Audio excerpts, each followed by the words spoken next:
자, 오늘 이 맥주 감사절에 우리에게 주신 하나님 말씀 우리 함께 대하도록 하겠습니다. 구약 성경 룻기 1장 15절부터 2장 13절까지의 말씀입니다. 본문이 다소 길긴 합니다만은 우리가 또 함께 겸손히 소망으로 함께 교독하도록 하겠습니다. 룻기 1장 15절입니다.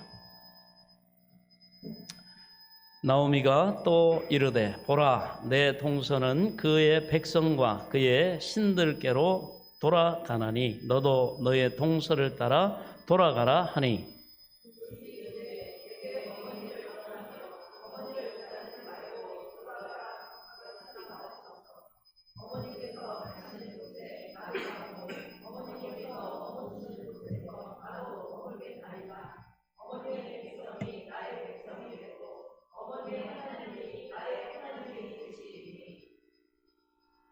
어머니께서 죽으시는 곳에서 나도 죽어 거기 묻힐 것이라. 만일 내가 죽는 일 외에 어머니를 떠나면 여호와께서 내게 벌을 내리시고 더 내리시기를 원하나이다 하는지라.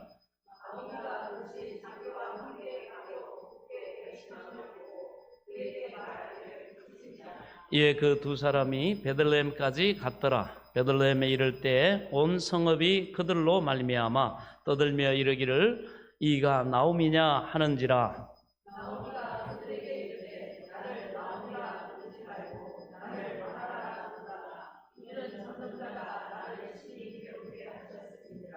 내가 풍족하게 나갔더니 여호와께서 내게 비어 돌아오게 하셨느니라.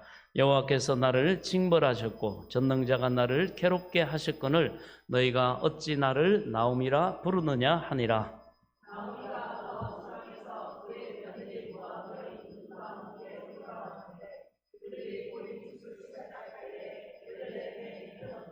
나오미의 남편 엘리멜렉의 친족으로 유력한 자가 있으니 그의 이름은 보아스더라.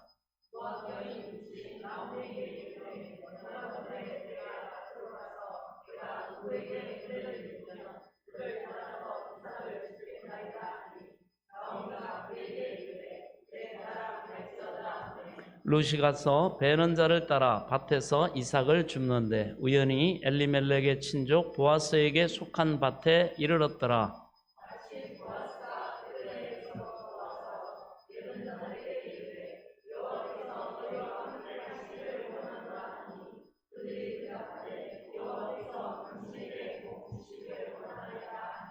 보아스가 베는 자들을 거느린 사환에게 이르되 이는 누구의 소녀냐 하니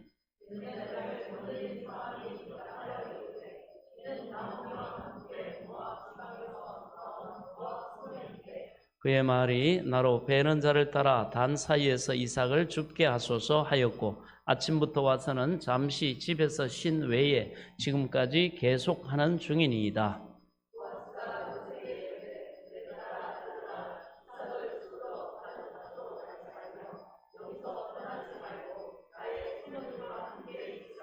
그들이 베는 밭을 보고 그를 따르라. 내가 그 소년들에게 명령하여 너를 건드리지 말라 하였으니라. 목이 마르거든 그릇에 가서 소년들이 길어온 것을 마실지니라 하는지라.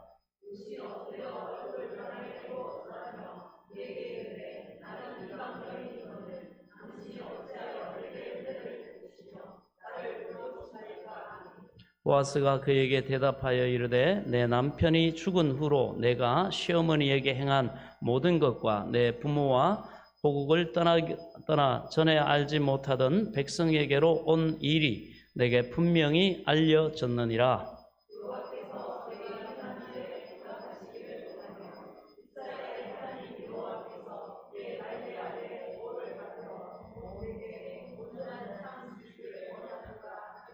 함께 읽습니다. 롯이 이르되 내 주여 내가 당신께 은혜 입기를 원하나이다. 나는 당신의 하녀 중에 하나와도 같지 못하오나 당신이 이 하녀를 위로하시고 마음을 기쁘게 하는 말씀을 하셨나이다 하니라. 아멘. 하나님 은혜를 감사합니다. 오늘도 우리 맥주 감사 주일 예배 가운데 임재하시고 영광을 받아 주옵소서. 하늘문을 여시고 성령의 충만한 은혜로 말미암아 그 택하신 백성들을 또한 사랑하시고 위로하시고 복을 주시는 하나님의 그 풍성한 은혜가 임하게 하여 주옵소서. 원수마귀 사탄 질병 방해하는 모든 악한 것들은 예수 그리스도의 이름으로 다 물리쳐 주시고 은혜와 진리로 성령으로 충만케 하사 홀로 영광을 받아 주옵소서. 말씀이 우리에게 생명과 또한 능력이 복이 되도록 겸손히 들을 귀와 깨달을 영을 주의 성령께서 도와 주옵소서. 예수 그리스도의 이름으로 간절히 기도하옵나이다. 아멘. 할렐루야. 하나님의 약속의 땅을 저버렸던 그 가정에 놀라운 그런 우환과 고난과 시련이 닥쳤지만 그 고난 가운데, 그 시련 가운데, 하나님의 징계 가운데 뜻을 돌이키고 회개함으로 다시 하나님의 약속의 땅을 또 찾은 그 나오미에게 하나님이 은혜의 풍성함을 베푸셨고 그들이 또 돌아왔을 때가 바로 오늘 우리가 하나님 앞에 영광을 돌리는 바로 맥추, 보리 추수 시작할 때입니다. 그래서 이스라엘의 이 절기 가운데 보리 추수를 시작으로 해서 바로 그 다음에 밀을 추수합니다. 그래서 이 맥추절을 하나님이 지키라 이렇게 출애굽기 23장 16절에 말씀을 하셨습니다. 그러면서 이렇게 말씀하셨죠. 맥추절을 지키라. 이는 내가 수고하여 밭에 뿌린 것의 첫 열매를 거둠이니라. 그래서 첫 열매 바로 보리와 밀을 추수하면서 이렇게 하나님 앞에 감사를 드리는 그런 절기입니다. 그래서 첫 열매를 거두는 때부터 시작해가지고 대략 한 50일 그러니까 7주가 더 지나가지고 거의 그때쯤 이렇게 드리기 때문에 77절이라고도 하고 또 이것을 우리는 또 맥추절이다 이렇게 지금도 하나님 은혜에 감사하면서 또 신약의 교회는 거의 뭐 이렇게 전반기를 이렇게 마무리하고 후반기를 맞이하는 7월 첫 주를 주로 이렇게 맥추 감사주일로 이렇게 지키고 있습니다. 그래서 하나님 이곳까지도 은혜를 베푸시고 또 아직 본격적인 추수 때는 아니지만 하나님께서 우리에게 먹을 것과 심을 씨앗과 또 하나님이 우리의 삶에 기업을 주시고 우리가 또 소망 가운데 씨를 뿌릴 수 있는 그런 모든 상황과 땅을 주시고 하나님이 또 이른 비와 늦은 비의 은혜를 내려주셨고 지금도 내리고 계시고 할렐루야. 그래서 첫 열매를 거두어서 우리 하나님 앞에 감사로 영광을 돌리는 바로 그 절기가 맥추 감사주일입니다. 그러면서 또 이렇게 말하죠. 이는 내가 수고하여 이룬 것을 또 그 다음에 이렇게 얘기합니다. 첫 열매를 거둠이니라. 그리고는 수장절을 지키라. 수장절은 뭐냐? 우리가 또 개념하는 후반기에 본격적인 한 해 농사를 다 끝낸 그 시점에서 그 열매를 가지고 또 창고에 이렇게 드리면서 하나님 앞에 감사로 영광을 돌리는 절기가 바로 뭘까요? 추수감사절이죠. 그렇습니다. 그래서 이렇게 말합니다. 수장절 곧 추수감사절을 지키라. 이는 내가 수고하여 이룬 것을 연말에 밭에서부터 거두어 저장함이니라. 그러니까 첫 열매를 주신 하나님, 그 하나님 앞에 감사하는 자에게 하나님은 바로 그 수고하고 애쓰고 뿌린 것들이 헛되지 않고 다 열매로서 거두어 가지고 여러분 만약에 한 해가 나든지 홍수나 가뭄이 닥쳐가지고 여러분 열매 맺지 못하면 창고에 드릴 수가 없잖아요. 하나님이 비를 적당히 내려주시고 햇빛과 공기와 그 모든 또 상황 속에 은혜를 베푸셔야만 바로 마무리하는 수장절에 우리는 곡식을 거두고 창고에 드릴 수가 있습니다. 그래서 그런 하나님의 약속과 그리고 감사를 가지고 하나님은 이것을 지키라 이렇게 명령을 하고 있습니다.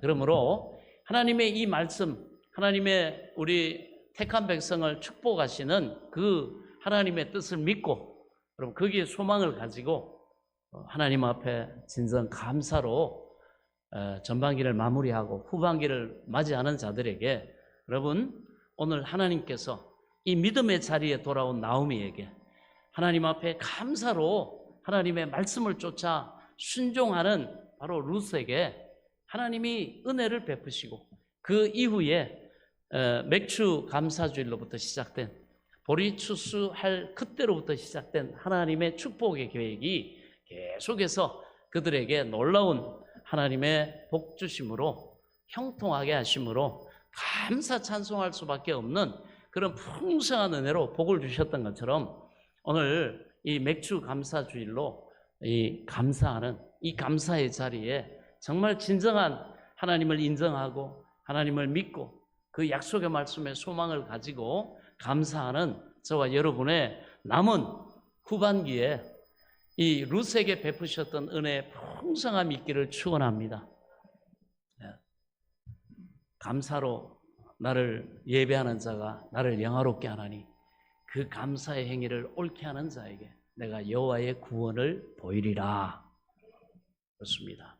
그래서 이 감사는 마치 우리가 감사하는 이 절기하고 이 룻이 또 나오미가 그 고난과 그 절망 가운데서 놀라운 회복의 은혜, 하나님의 그 복된 하나님의 계획, 그들을 풍성하게 하신 하나님의 그 축복의 스케줄이 사고 없이 착착 이때로부터 진행됐던 것처럼 저와 여러분의 삶에도 이와 같은 은혜가 풍성하기를 축원합니다. 그러면서 출애굽기 23장 19절에 이렇게 말합니다. 내 토지에서 처음 거둔 열매에 가장 좋은 것을 가져다가 너의 하나님 여호와의 전에 드릴지니라. 하나님은 반드시 그 감사에 하나님을 인정하고 하나님이 우리의 생사복을 주관하신 것, 하나님이 우리에게 복을 주신 것, 그 감사를 반드시 담아서 하나님 앞에 드리라 이렇게 말합니다. 그리 할 때 하나님은 지금까지도 은혜 베푸셨던 그것과는 비교할 수 없는 하나님이 풍성한 은혜를 베푸실 줄 믿으시기 바랍니다. 그래서 오늘 우리는 또 참 놀랍게도 하나님의 섭리 가운데 이 추수를 시작하는 바로 그 유월절 그 절기 가운데 우리 예수님이 신약의 예수님이 또 부활의 첫 열매가 되시죠. 그래서 추수를 시작하는 바로 이 절기 가운데서 첫 열매로 하나님 앞에 감사하듯이 우리 예수님이 부활의 첫 열매로 바로 이 보리 추수를 시작할 때 그때 예수님께서 우리 죄를 사해 주시기 위해서 십자가에 죽으시고 그리고 사흘 만에 사망 권세 깨뜨리시고 부활하셔서 부활의 첫 열매가 되시죠. 그리고 그 첫 열매에서 끝나는 것이 아니라 거기에서 77절 77이 49 77절 그 다음에 뭡니까? 오순절에 50일째 되는 오순절에 바로 기도하는 마가의 다락방에 모인 120문도에게 하나님의 성령이 임하셔가지고 놀라운 영혼의 추수, 부활에 바로 동참하는 놀라운 부흥의 역사가 나타났다는 사실을 여러분 깨달을 수 있길 바랍니다. 그래서 이 오순절이라고도 하고 우리가 지금 또 기념하는 이 맥주 감사절기하고 또 같은 의미를 가지고 있습니다. 그러므로 오늘 하나님께서 이 맥주 감사주일로 하나님 앞에 영광을 돌리는 저와 여러분의 삶에 이 오순절 그러한 풍성한 생명의 역사, 하나님이 많은 열매를 거두게 하시는 은혜의 역사, 그 하나님의 영육간에 우리를 축복하시는 그러한 선하고 복된 계획이 계속해서 여러분 진행되고 나타날 줄 믿으시기 바랍니다. 자, 오늘 이 룻기가 쓰여진 바로 그 시대적인 배경은 사사시대입니다. 사사시대는 뭐냐? 이스라엘 백성들이 하나님의 은혜로 말미암아 애굽에서 출애굽해가지고 광야를 지나고 그 다음에 약속의 땅 가나안에 이렇게 들어오죠. 자, 그런데 이들이 지금까지는 하나님이 광야에서 구름 기둥과 불 기둥으로 인도하시고, 그리고 만나와 메추라기를 주셔서 먹이고, 또 반석에서 물을 내시고, 또 그리고 그들의 옷이 떨어지지 않도록 하나님이 섭리 가운데 보호하시고, 발에 신발이 떨어지지 않고, 그 모든 것을 하나님이 직접 다 특별한 은혜, 은총을 베푸셔가지고 감당을 하게 하셨습니다. 그런데 놀랍게도 하나님이 약속하신 이 축복의 땅 가나안에 딱 들어왔을 때 하늘에서 내리던 그 만나, 그 메추라기가 딱 멈춥니다. 언제 멈췄냐? 그들이 가나안 땅에 하나님이 주신 약속의 땅에 들어와 가지고 농사를 짓고 추수를 딱 할 때가 되니까 이 절기예요. 하나님이 직접 아무것도 없는 상황에서 그들을 먹이시고 입히시던 만나와 메추라기가 딱 멈춥니다. 그래서 이제는 너희가 하나님이 주신 이 기업에서, 이 땅에서 이제 하나님이 주신 복을 누려라. 그리고 이제 공동체적인 그런 복에서 네 개인의 삶에 이제는 네 땅을 하나님이 주시고, 그 믿고 변함없이 끝까지 믿음으로 완주한 그 약속의 땅에 들어온 그들에게는 하나님이 땅을 주시고, 하나님이 이제는 또 집도 주시고 샘도 주시고, 하나님이 모든 그 복을 스스로가 주인 되어서 누릴 수 있는 그런 모든 은혜를 바로 베푸신 때이기도 합니다. 그런 부분에서 이스라엘 백성들이 살다가 보니까 어떻게 합니까? 광야하고 완전히 환경이 다르죠. 그러다 보니까 사람이 환경이 바뀌고 형편이 바뀌고 하면 정신을 차리지를 못합니다. 그래서 내가 누군지, 그리고 내가 어떤 존재인지, 그리고 내가 어떻게 살아야 되는지 많이 헷갈립니다. 우리도 교회에서 신앙생활하고 이럴 때는, 같이 예배드리고 이럴 때는 내가 하나님 앞에 어떤 존재이고 내가 어떻게 살아야 되고 말씀 듣고 예배드리고 할 때는 정말 선명하죠. 고민할 필요도 없습니다.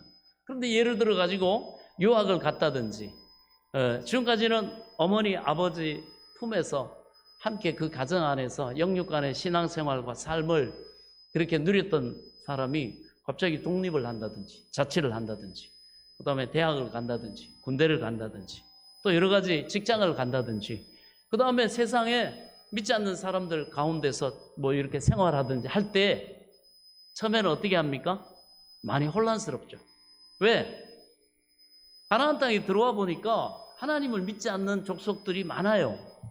근데 그 사람들이 이렇게 보니까 잘 살아요. 그리고 나름대로 또 여러 가지 부분에서 또 그들은 하나님 말고 다른 신을 섬기고 있어요. 그런 부분에서 이스라엘 백성들이 많이 헷갈립니다. 지금까지는 어머니 품속에서, 가정에서, 우리 자녀들도 마찬가지죠. 그런데 갑자기 환경이 바뀌고 상황이 바뀌고 그렇게 하니까 꼭 이렇게만 살아야 되나? 또 그 다음에 왜 너네는 그렇게 살아? 우리처럼 이렇게 살아도 돼. 나처럼 살지 않는 사람들을 만나고 하다 보니까 이 사람들이 하나님이 자기들의 복이 되시고 구원이 되시고 생사복을 주관하신 하나님이고, 자기들에게 이 땅을 주셨고 앞으로의 모든 삶도 책임져 주시는 그 하나님에 대해서 흔들리기 시작합니다. 왜? 하나님 안 믿는 딴 사람들도 잘 살아가고 있으니까. 그런 부분에서 이스라엘 백성들이 이 사사기에는 보면요, 하나님의 말씀도 있는데 그 말씀대로 순종하면서 사는 것이 아니라 의심도 하고 세상에 유혹도 있고 하니까 이스라엘 백성들 외에 가나안 땅에 살고 있던 바로 가나안 족속들의 영향을 받습니다. 그래서 아직 이들은 안정된 땅에서 농사도 지어본 적이 없고 거기에서 소나 양이나 이렇게 염소나 길러본 적이 없어요. 광야에서 그저 하나님이 주신 은혜 안에서 그렇게 살아왔지. 그러다가 보니까 어떻게 합니까? 그 가나안 땅에서는 가나안 땅 환경과 여러 가지 여건 속에서 이스라엘 백성들이, 여러분, 자연의 인간의 한 모습으로만 본다 그러면 누가 더 잘 살겠습니까? 누가 거기서 농사 짓는 거나 육축을 치는 거나 샘을 파는 건 누가 더 뛰어나겠어요? 당연히 그것에 터잡고 살던 가나안 족속이 더 잘 살죠. 그래서 하나님께서는 심지어 모세를 통해서 어떤 말씀을 주셨느냐 하면 너희는 그 땅에 들어가거든 3년 동안은 절대로 그 땅에서 농사 짓고 한 것을 먹지 마라. 왜? 하나님이 그 가나안 땅을 주시면서 그들이 저장해 놓은 거, 그들이 준비해 놓은 거, 집 거기에 이스라엘 백성들이 다 살 수 있도록 하나님이 그렇게 섭리를 하셨단 말이에요. 그래서 3년 동안 아예 하나님은 너희들 3년 동안 여기에서 농사 짓고 양치고 이렇게 할 수 있는 시행착오의 시간을 아예 감안하고 주셨어요. 이게 하나님의 은혜입니다. 할렐루야. 우리가 믿음으로 하나님 뜻 가운데 살 때 때로는 믿음으로 살면 처음에 여러 가지 부분에서 오히려 세상이 믿지 않는 사람들보다 경쟁에서 뒤처지는 것 같고 우리가 연약한 것 같고 하나님이 무능한 것처럼 보여요. 그러나 그 시간을 통해서 이 믿음을 가지고 하나님과 함께 동역하고 함께 동행하면서 동역하고 내 삶을 믿음 안에서 내 재능과 내 직장과 내 가정과 내가 자녀를 키우는 것, 내가 사업을 하는 것 이거를 믿음으로 말미암아 주님의 도우심과 은혜 안에서 함께 주님과 경영하는 그러한 상황, 적용하는 상황, 그리고 거기에는 처음부터 완전하지 않죠. 시행착오가 있을 수 있지만은 하나님은 그것도 다 감안해서 하나님은 주신다. 그 믿음을 여러분 가져야 됩니다. 그래서 하나님께서 그 3년 동안은 너희들 그 땅에서 나는 안 먹어도 된다. 내가 3년 농사 지을 동안에 먹을 거 입을 거 다 또 부족함이 없도록 광야에서 너희를 지켰던 것처럼 너희에게 공급해 줬던 것처럼 그렇게 할 테니까 그렇게 하나님을 믿고 그렇게 살아봐. 한번 농사 지어봐라. 약 한번 쳐봐라. 그 땅 내가 준 적과 꿀이 흐르는 땅에서 너희가 번성할 수 있는 그 기술 익혀라. 그러면서 하나님이 한 가지 뭘 얘기하죠? 그들에게 그 땅에 남아있는 너희가 쫓아내지 아직 못한 가나안 족속들에게 가서 배우지 마라 이렇게 얘기해요. 배우지 말고 너희 스스로가 개발하고 도전하고 그렇게 실력을 갖춰라 이렇게. 그 주신 기간이 뭐 3년. 하나님은 이렇게 다 계획을 가지고 계셨다는 거예요. 근데 이 사람들이 들어와 가지고 해보니까 이 농사 짓는다는 게 쉬운 게 아니에요. 양을 키우고 원래 유목민이었지만 광야를 오면서는 하나님이 다 대책을 세워주시고 해서 사실 육체적으로는 이들이 뭐 크게 힘든 게 없었습니다. 근데 막상 와가지고 지어보니까 어때요? 눈에 보여요. 저기 가나안 족속들은 자기들보다 양이나 이런 걸 치는 거나 농사 짓는 거 너무너무 잘해요. 자기들은 해보니까 그런데 하나님의 말씀을 이들이 내려놓고 어떻게 하면 눈에 보이는 그들의 그 능력, 그들의 어떤 실력, 그들의 어떤 상황, 그거에 마음이 뺏겨가지고 그들과 교제하면서 그러면서 그들이 농사 짓는 기술이나 이런 거에 도움만 주는 게 아니라 어떻게 합니까? 우리가 섬기는 바알과 아세라 신을 너희도 섬겨라. 너희 하나님은 이 가나안 땅의 하나님이 아니지 않냐? 틀린 말이죠. 온 땅이 하나님의 것인데 그래 자기들의 소견에 생각하는 대로 이스라엘 백성들이 유혹합니다. 이 가나안 땅에서 우리가 이렇게 잘 살고 이렇게 하는 일이 잘 되고 하는 거는 우리가 이 풍요의 신인 바알과 아세라를 이렇게 잘 섬기고 했기 때문에 우리가 복을 받고 잘 되는 거야. 너희도 그 들판에서나 저 광야에서나 너희를 도왔던 그 하나님 이제 시대가 바뀌어서 상황이 바뀌어서 그 하나님은 그냥 들판의 하나님이야. 광야의 하나님이야. 가나안 땅에서는 가나안의 하나님, 가나안의 신을 믿어. 그럴듯하죠? 그럴듯하죠. 여러분도 마찬가지입니다. 우리 믿음의 2세대들도 있는데 여러분들이 직장에 나가거나 대학을 가거나 주변에 사는 사람들 이렇게 보면요 이 생각이 들어요. 원수 마귀는 이걸 가지고 우리의 믿음을 이 가나안 땅에 들어간 이스라엘 백성들처럼 이 영적인 믿음의 삶의 시행착오에 이런 상황이 생깁니다. 그래서 이스라엘 백성들이 하나님이 그 상황 속에서 어떻게 하느냐, 이들이 하나님을 저버리고 이제 점점 탐욕의 신인, 우리 같으면 뭐야, 돈이면 최고야. 돈 많이 가진 사람이 최고고 제일 능력 있고 잘 사는 거야. 우리는 돈 많이 가진 사람을 사실은 돈이 많은 부자인데 그런 사람을 보고 잘 사는 사람이다 이렇게 말합니다. 기준이 이상하게 돼 있죠. 그 부분에 미혹을 받습니다. 돈이면 세상은 다인 것 같고 하나님 없이도 얼마든지 그렇게 살 수 있고 사는 것 같이 그렇게 보입니다. 예. 그러나 하나님은 우리의 모든 생사복을 주관하신 하나님이시요 천지 만물을 창조하신 하나님이요 그를 경외하는 자에게 복을 주시고 영생을 주시고 영원한 천국을 주시고 우리의 모든 삶에 은혜 베푸신 하나님을 믿으시기 바랍니다. 왜? 결론적으로 보면 가나안 땅이 그들이 섬겼던 우상의 신 바알과 아세라는 그들을 지켜주지 못했습니다.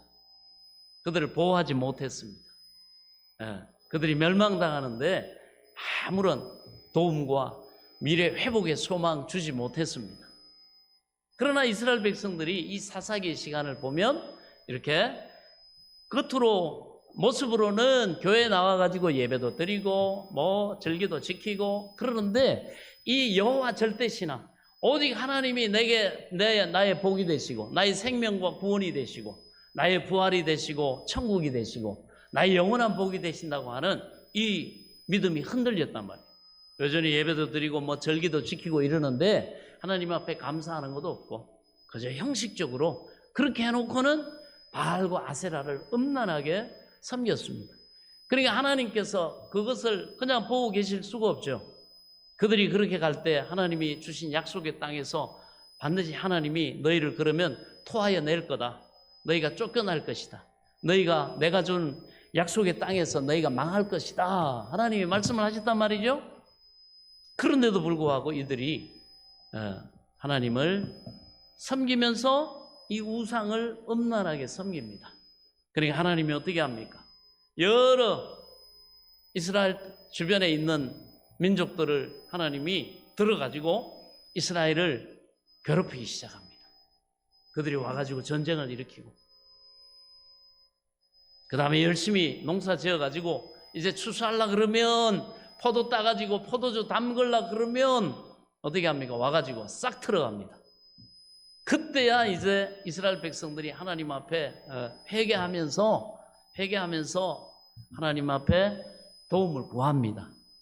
그러면 하나님이 그 백성들 가운데 한 사람에게 성령의 감동을 주셔가지고 어떻게 하느냐? 그 위기에서 이스라엘을 구원할 수 있도록 사사를 세우십니다.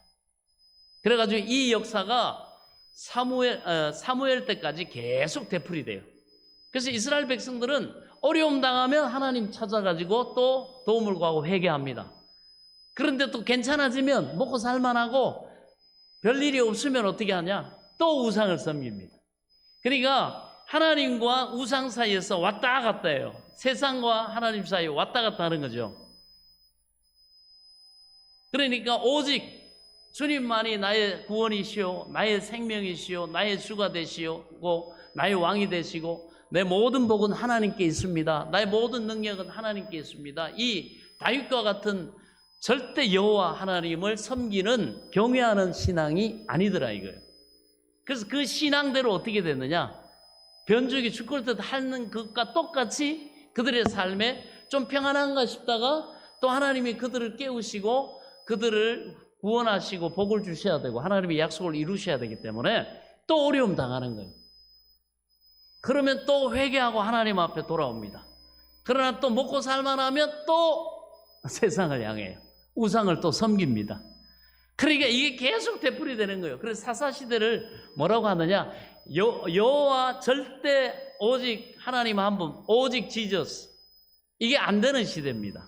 하나님도 섬기면서 뭐 이것도 섬기고 저것도 섬기고 하나님이 내 생명과 구원의 절대자가 아닌 거예요. 예. 바로 그래서 사사기를 말할 때 이렇게 말합니다. 사람들이 각각 자기 소견에 옳은 대로 행하였더라 이렇게 말합니다.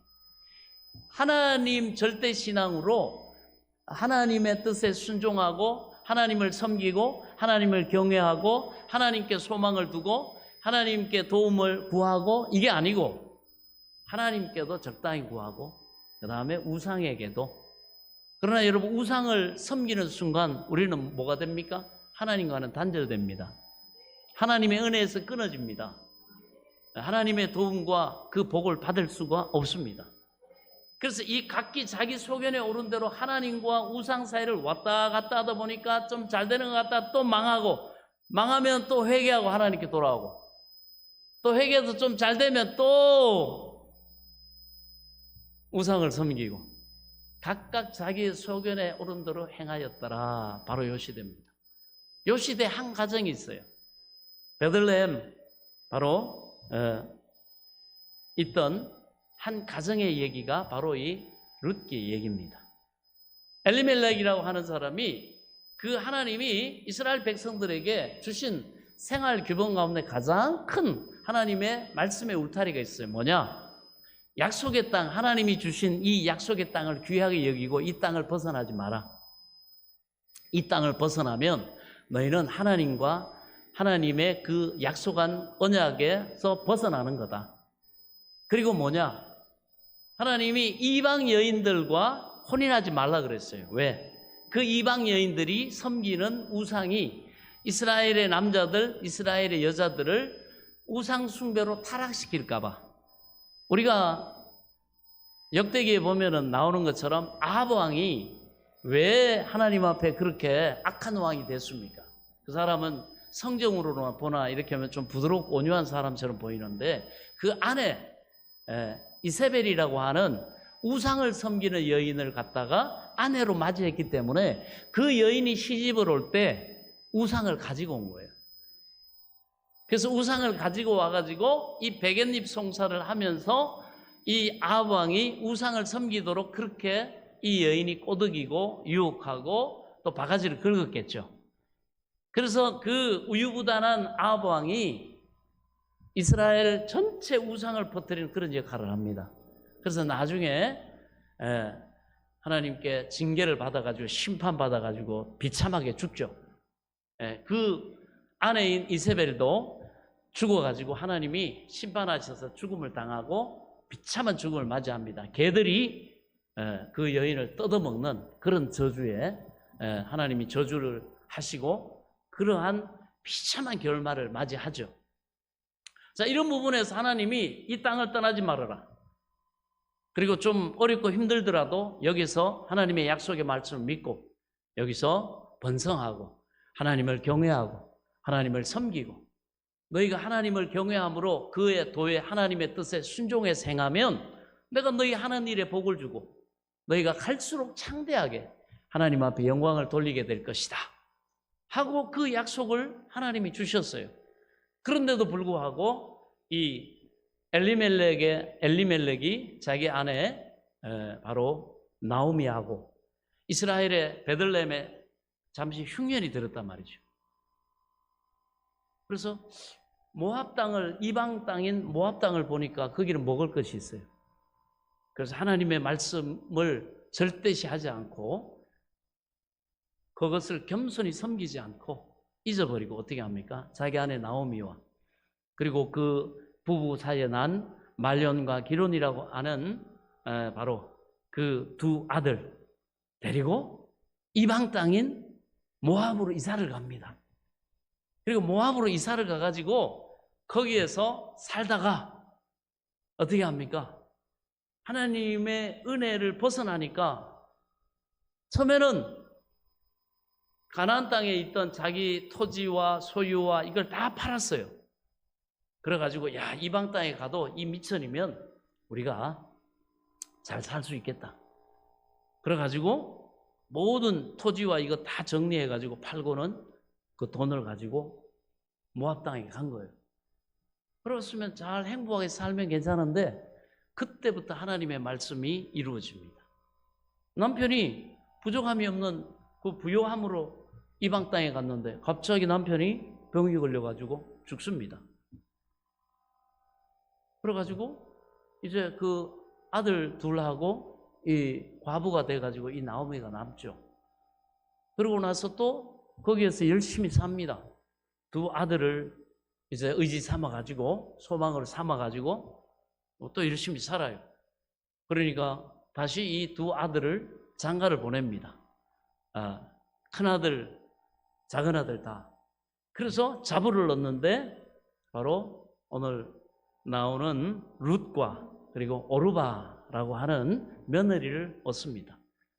그리고는 이제 그 모압 땅에서 이제는 남편 대신에 아들 둘을 이제 의지 삼아 가지고 소망을 가지고 좀 살려고 이제 살만한데 한 10년이 됐거든요. 10년이 됐는데 그만 두 아들이 앞서거니 뒤서거니 두 아들이 병에 걸어갖고 죽습니다.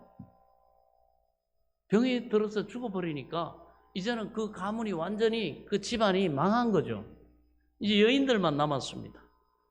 그런데 그때 두 아들 죽고 나서 성경이 뭐라고 얘기하느냐 하면 말론과 기론 두 사람이 다 죽고 그 여인은 두 아들과 남편의 뒤에 남았더라 이렇게 합니다. 여러분 얼마나 이게 슬픈 말씀입니까? 남편도 앞세우고 두 아들도 앞세웠어요. 그러니 이 여인에게 이 과부에게 무슨 소망이 있겠습니까? 무슨 인생의 기대가 있겠습니까? 자, 그런데 그 여인에게 소식이 들립니다. 자기들은 약삭 빠르게 계산하고 어려움 당할 만하니까 하나님의 뭐 약속이고 말씀이고 하나님의 뜻이고 저버리고 그냥 이방 땅으로 그냥 잽싸게 땅값 더 떨어지기 전에 싹 팔고 잽싸게 그냥 이주해 왔는데 그런데 점점 하나님의 말씀대로 그 은혜의 땅, 약속의 땅, 축복의 땅을 벗어나니까 뭐 남편 죽고 아들 죽고 둘 다 죽고 전혀. 그런데 소식이 들려요. 무슨 소식이 들리냐면 모압 지방에서 그 땅에 그대로 있는 상태에서 자기가 떠나왔던 하나님의 약속의 땅 이스라엘의 하나님이 주신 위로와 도움과 그 은혜를 듣습니다. 어떤 말이냐? 여호와께서 자기 백성을 돌보시사. 여러분, 하나님은 자기 백성을 돌보시는 하나님임을 믿으시기 바랍니다. 우리가 삶을 살아가면서 어려움도 당합니다. 시련도 있어요. 고난도 당합니다. 여러 가지 일을 당하지만 우리가 하나님을 경외하고 하나님이 우리들을 사랑하시고 택하신 하나님의 영광의 찬송을 받도록 하시기 위해서 택하신 우리를 하나님이 돌보신다는 사실을 믿을 때 하나님은 그 믿음대로 우리의 삶에 하나님의 돌보신 은혜가 어떻게 임했습니까? 그들에게 양식을 주셨다. 아멘? 그저 심정적으로 우리가 마음으로만 여러분 하나님이 우리를 돌보셔요. 그게 아니에요. 하나님은 우리 먹을 것과 입을 것과 거할 것과 살아가는 모든 삶의 자리에 필요한 것들을 하나님은 여러분 공급하신 하나님을 믿으시기 바랍니다. 잠시 어렵다고 힘들다고 예수 안 믿는 사람들이 잘 살고 막 그런다고 함부로 여러분 우리의 신앙, 우리의 믿음 이걸 버리고 떠나서는 안 됩니다. 하나님의 약속의 말씀을 떠나서는 안 됩니다. 할렐루야. 그래서 이 얘기를 듣습니다. 하나님이 자기 백성을 돌보시고 그들에게 양식을 주셨다. 이걸 듣고 이에 두 며느리와 함께 일어나 모압 지방에서 돌아오려 하여 있던 곳에 나오고 두 며느리도 그와 함께하여 유다 땅으로 돌아오려고 길을 가다가 보니까 시어머니가 가만히 생각해 보니까 자기도 같은 여자 입장에서 이 두 며느리는 참 착하고 참 이렇게 사랑도 많고 이런 며느리들인데 말이에요. 가만히 생각해 보니 같은 여자 입장에서 얘들은 아직 애들도 없어. 며느리가. 그런데 이들의 남편이었던 두 아들은 먼저 죽었어. 그런데 나 혼자 살려고 이 두 며느리의 인생을 갖다가 계속 자기 밑에서 너 며느리니까 아들들은 죽었지만 네 도리를 다 해라 며느리로서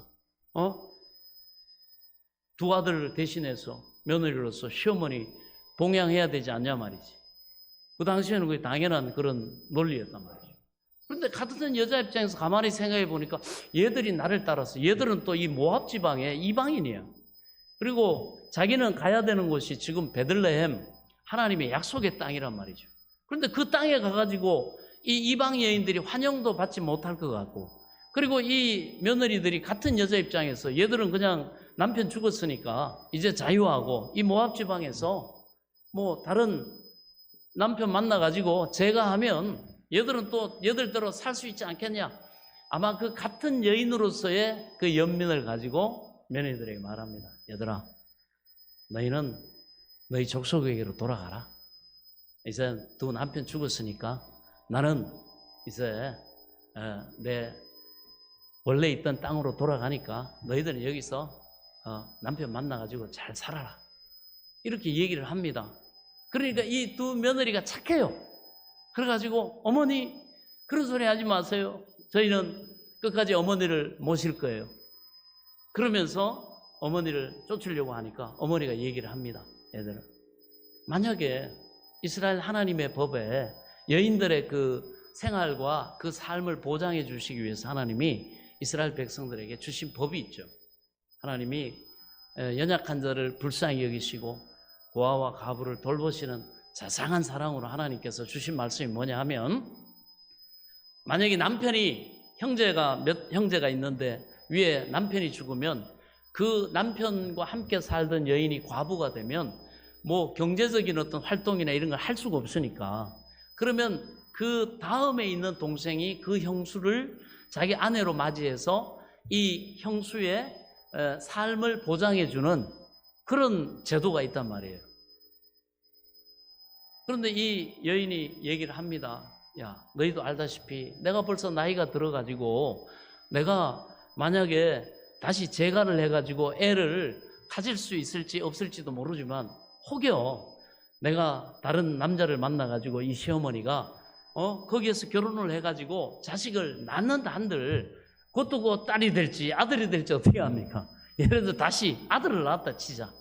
그러면 너희가 걔하고 다시 이제 형님들 둘이 죽었으니까 거의 어머니 같은 어머니 뱃속에서 나온 자식이니까 얘들이 남자로서의 기능을 하고 역할을 할 그때까지 너희가 적어도 한 20년은 기다려야 되는데 너희가 20년 기다렸다가 걔들하고 결혼하겠냐?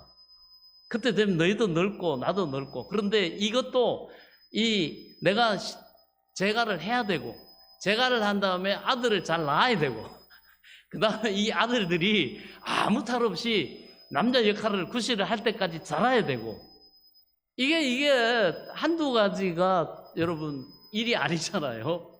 그러니까 생각해봐라. 너희한테 무슨 소망이 있겠냐. 그러니까 같은 여자로서 뻔한 길을 너희한테 이렇게 권하고 같이 가자 할 수가 없다. 그렇게 너희는 너희 동족에게로 돌아가서 거기에서 신랑 찾고 해서 그렇게 살아라. 여러분 참 선한 시어머니 아닙니까? 그죠? 그렇습니다. 그랬더니 한 며느리인 오르바는 눈물을 흘리면서 어머니 말씀이 맞네요. 어머니 끝까지 모시고 싶고 이렇게 하지만 정말 어머니 말씀대로 그래가지고는 오르바라고 하는 며느리는 자기 족속에게로 돌아갑니다. 그랬더니 한 며느리 루시라고 하는 며느리가 남았잖아요. 이 며느리 너 뭐하냐? 너도 가라.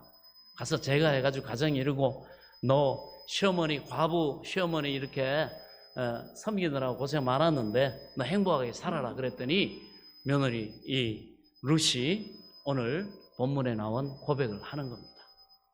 그래서 이 루시의 고백을 보면 이 루시 이렇게 고백할 수 있었던 건 뭡니까?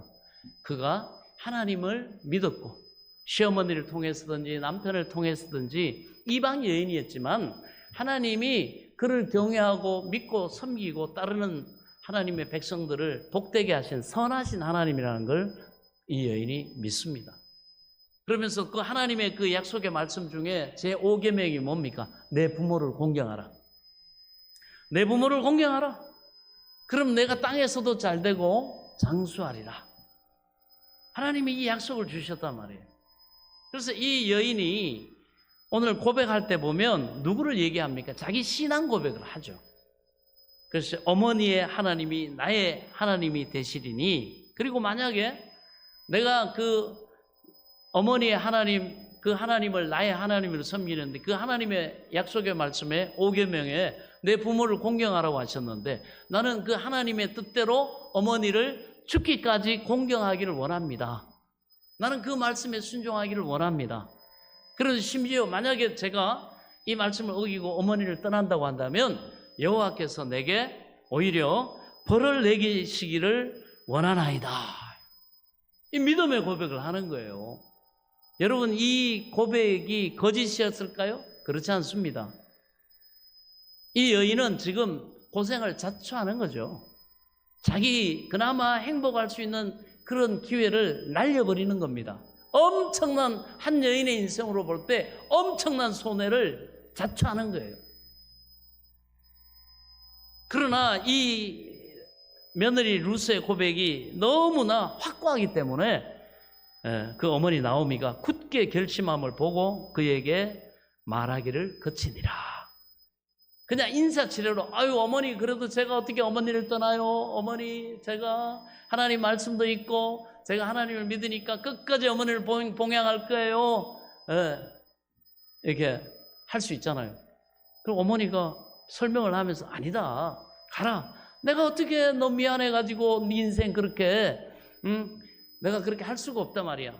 그러지만은 너무너무 간곡하게 루시 이 결단을 하고 그렇게 하니까 그칩니다. 그리고 이제 두 사람이 돌아옵니다. 베들레헴에 돌아올 때 여인들이 보면서 나오미 아니냐. 나오미의 뜻이 뭐냐, 이름의 뜻이 뭐냐면 희락, 기쁨이란 뜻이에요. 아니 네가 나오미가 아니냐. 근데 어떻게 아니 남편 어디 가고 네 자녀들은 어디 갔냐. 이렇게 아마 얘기를 했겠죠. 베들레헴 자기 고향 땅에 돌아오니까 모든 사람이 다 알아보는 거예요. 그러니까 이 나오미가 나를 나오미라 하지 마세요. 나는 나오미 아니에요. 나는 기쁨이 아닙니다. 나를 말하라 그러세요. 말하는 뜻이면 괴로운 존재인 나는 기뻐할 것이 하나도 없는 사람입니다. 그러면 사람들에게 나를 이제는 나오미 기쁨이라 그러지 말고 나를 말하라 그랬어요. 예, 괴로웁니다. 내 인생 너무너무 괴롭다는 거예요. 그러면서 이 여인이 뭐라고 하느냐 하면 나를 말하라 부르라. 이는 전능자가 나를 심히 괴롭게 하셨음이니라. 내가 풍족하게 나갔더니 여호와께서 내게 비어 돌아오게 하셨느니라. 여호와께서 나를 징벌하셨고 전능자가 나를 괴롭게 하셨거늘 너희가 어찌 나를 나오미라 부르느냐 하니라. 그런데 놀라운 게 있습니다. 이 여인이 그래서 어떻게 하다 보니까 남편이 뭐 해가지고 병들어 죽었고 엎친 데 덮친 격으로 자식까지 죽었다고 참 우연도 이런 우연이 있냐고 그렇게 말하지 않죠. 그러니까 이 나오미는 어떤 사람이었다는 거예요. 이스라엘을 떠날 때도 말씀이 있었던 거예요. 말씀이 있었지만 아직 그 뜻을 정하고 하나님을 자기의 복으로 삼고 하나님을 경외하며 내가 살아야 되겠다 하는 그런 굳건한 뜻을 정하고 그렇게 살지 않았던 것을 알 수 있습니다. 남편이 그래서 자식들하고 여보 뭐 이스라엘에 있어봐야 소망도 없으니까 우리 모압으로 가자고. 그럴 때 이 여인은 마음에 끓이김이 있었겠죠. 여보 그래도 하나님이 우리 택한 이스라엘 백성들은 하나님이 약속하신 이 땅에 있어야지 벗어나면 어떡하냐고. 그건 이방 땅인데 하나님이 축복하지 않으신 땅인데 그러면서 남편을 말렸어야 되는데 적극적으로 말리지 못했던 거죠. 그리고 자기도 그래 뭐 이스라엘 땅에 있어봐야 뭐 어렵고 힘들고 뭐 하나님은 살아계신지 뭐 어디 주무시는지 알 수 없으니까 당장 힘드니까 뭐 우리가 이스라엘 땅을 떠나는 것이 더 유익이겠다 이런 생각이 들었겠죠. 그래서 남편과 뜻을 같이 해서 떠났습니다. 그리고 나서 그런 어려움을 당하고 나니까 이 나오미의 생각이 뭐라고요? 우리가 약속의 땅을 떠났더니 하나님의 말씀을 저버렸더니 이렇게 우리가 복은 고사하고 이런 어려움을 당하고 망했구나. 그래서 자기 인생에 이런 고난이 닥치고 어려움이 닥친 것이 바로 하나님의 약속, 그 믿음을 저버리고 떠났기 때문에 이런 결과가 자기 인생에 도래했다는 것에 대해서 분명하게 이 여인이 고백을 합니다. 그러니까 이 여인에게 있는 하나님의 말씀이 작동을 하는 거죠. 예. 그리고 이 징계를 통해서 이 남편과 두 아들 그리고 그 가정을 이뤘을 때 이 나오미 넷이었는데 이 넷 중에 이 나오미라고 하는 여인만이 하나님을 경외하고 하나님의 말씀을 신뢰하고 믿는 이 믿음이 있었던 거죠. 잠시 흔들렸지만, 만약에 두 아들도 믿음이 있는 아들들이었다 그러면 아버지 돌아가셨을 때 아마 어머니하고 같이 돌아왔겠죠. 그러나 그렇지 않았습니다. 그래서 그 아버지와 두 아들은 하나님의 말씀을 끝까지 저버리고 그들은 그 이방 땅에서 죽음을 맞이합니다. 그런데 이 여인은 돌아옵니다. 그리고 그때 돌아왔을 때가 바로 보리 추수를 시작할 바로 이때였습니다. 여러분, 하나님은 잘못된 하나님의 뜻을 저버리고 믿음을 저버리고 세상 유혹이나 여러분 계산해 볼 때 내가 예수 믿는 거, 내가 하나님 말씀대로 살려고 하고 하나님의 뜻을 쫓아 내가 섬기고 이렇게 살려고 하니까 이거 주판 계산해 보면 이거 나한테 손해되는 것 같고, 에이, 내 좋은 대로 살자. 여러분, 그렇다고 해서 자기 뜻대로 되지 않더라는 걸 우리는 알 수가 있습니다. 예, 그것이 그 징계를 통해서, 그 반면 교사를 통해서 이 나오미는 신앙을 회복하고 하나님께로 뜻을 정하고 약속의 땅으로 돌아옵니다. 그리고 그 어머니를 통해서 들었던 그 하나님을, 이 룻은 그 하나님의 복과 하나님을 경외함으로 자기의 믿음을 고백하면서 그 어머니의 믿음에 자기의 믿음이 연합됩니다. 그럴 때 하나님이 이 하나님께로 돌아온 이 두 여인을 향한 하나님의 놀라운 축복의 계획이 드디어 시작됐다는 사실을 여러분 믿으시기 바랍니다. 그래서 우리가 이 본문의 내용을 전체를 살펴보면 너무너무 여러분, 하나님이 이렇게 세밀하게 하나님이 예비해 놓으신 이 가정을, 가문을, 이 하나님을 경외하는 두 여인을 축복하시기 위해서 예비하신 그 보아스라고 하는 그 유력자, 그 능력자, 그 부요한 자, 그러면서도 이 만나는 예루살렘에 돌아와서 이 룻이 오늘 그 타작마당에서 만났던 이 보아스, 여러분 이 보아스를 통해서 하나님은 그 두 여인을 복되게 하시고 또 잃어버렸던 모든 것을 다시 회복하게 하시고, 그것뿐만 아니라 하나님이 이들이 생각지도 못했던 그 축복에 하나님이 영광 받으실 그 계획을 하나님께서 준비하고 계셨다는 사실을 믿으시기 바랍니다. 이후로 이 여인들이 하는 모든 일에 하나님이 우연 같지만 하나님이 보아스라고 하는 사랑과 만남의 복을 주시고, 그리고 이 시어머니 나오미에게는 하나님이 참으로 지혜를 주셔가지고 이 겸손한, 그리고 이 온유하고 지혜롭고 부지런하고 순종하는 이 룻을 통해서 하나님이 복되게 하실 그 모든 지혜를 시어머니를 통해 공급하게 하실 뿐만 아니라, 그리고 이 룻이 겸손하게 순종하고 나아갈 때 하나님은 그 여인의 하는 모든 일이 복되게 하셨고, 그래서 마침내 이 보아스와 결혼을 하고 그 사이에서 또 하나님이 위대하게 쓰실 다윗 왕의 증조모로서 하나님이 이 메시아의 가문에 이 여인을 당당하게 이방 여인인데 이름을 올리게 하시고, 하나님이 참으로 영광 받으시는 믿음의 명문 가문을 하나님이 세우게 하셨다는 사실을 믿으시기 바랍니다. 그래서 이번 주에는 여러분 돌아가셔가지고 이후로 룻기를 한번 차근차근 한번 읽어보세요.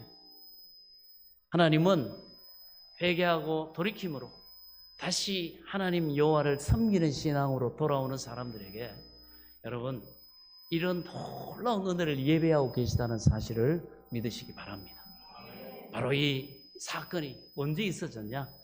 뜻을 정하고 하나님 앞에 다시 돌아왔을 때. 그렇습니다.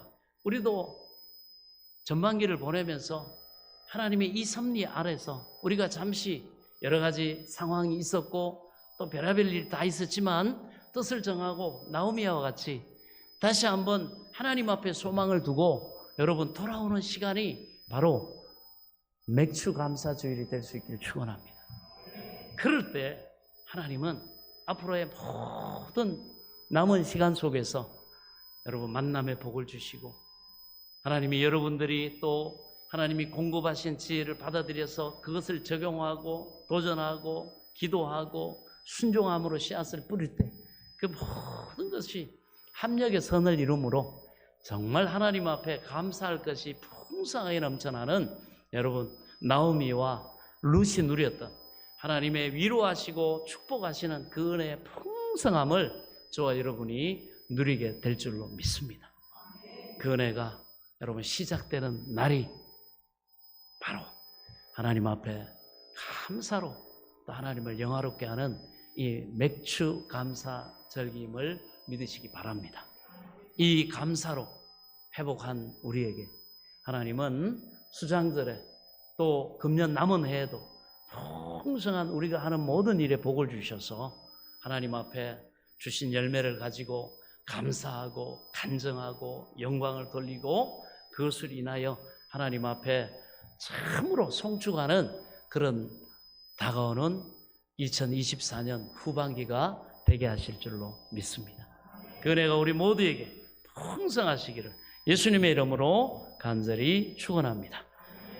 지금은 우리 주 예수 그리스도의 은혜와 하나님 아버지의 지극하신 사랑과 성령님의 감동 감화교통 내조 충만하신 은혜의 역사가 2024년 전반기를 맥주 감사절로 감사로 마무리하며 또 주님과 한 몸, 한 마음 소망 안에서 또 성찬식을 통하여 연합됨으로 후반기를 소망 가운데 맞이하며 나아가는 사랑하는 성도들 머리머리 위와 이들의 가정과 자녀들과 일터와 앞날 위에 생업과 그 모든 소망이 이제로부터 영원토록 함께 계실지어다. 아멘.